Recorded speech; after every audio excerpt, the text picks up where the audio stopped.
Crisis of Faith in the Church of England. What you need to know. Hey everyone, welcome again to Timeless Soul Journeys.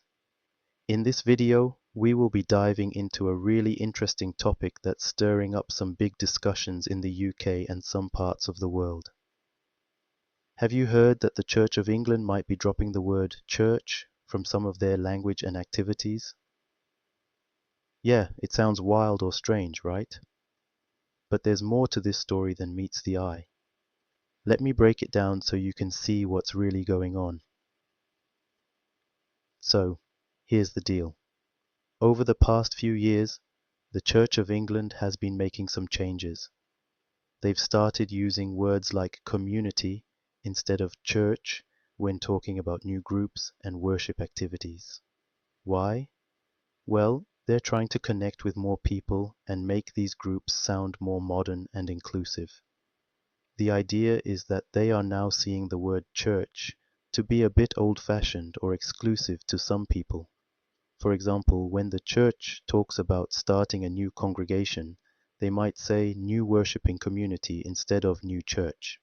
This is part of a larger trend to make the church's language feel more relevant to today's society. But what does this mean for traditional practices like Bible studies and prayers?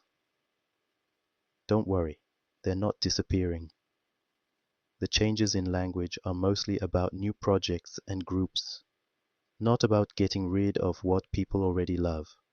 So you can still find your Bible studies and church services just like before. What's happening is more of a rebranding effort to help new initiatives reach different audiences. And this is not the first time history is recording this. History merely repeats itself. It has all been done before. Nothing under the sun is truly new. Ecclesiastes 1:9.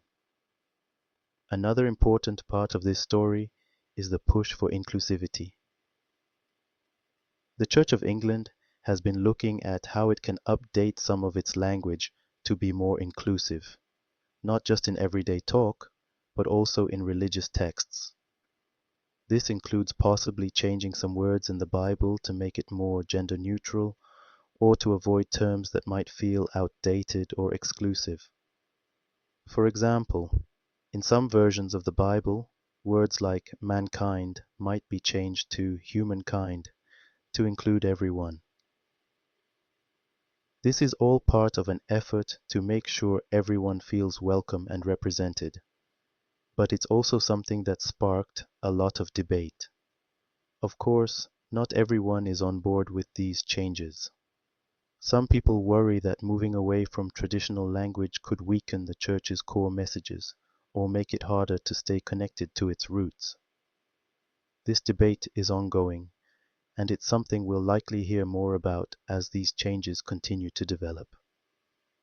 Now you might be wondering, when will all these changes take effect?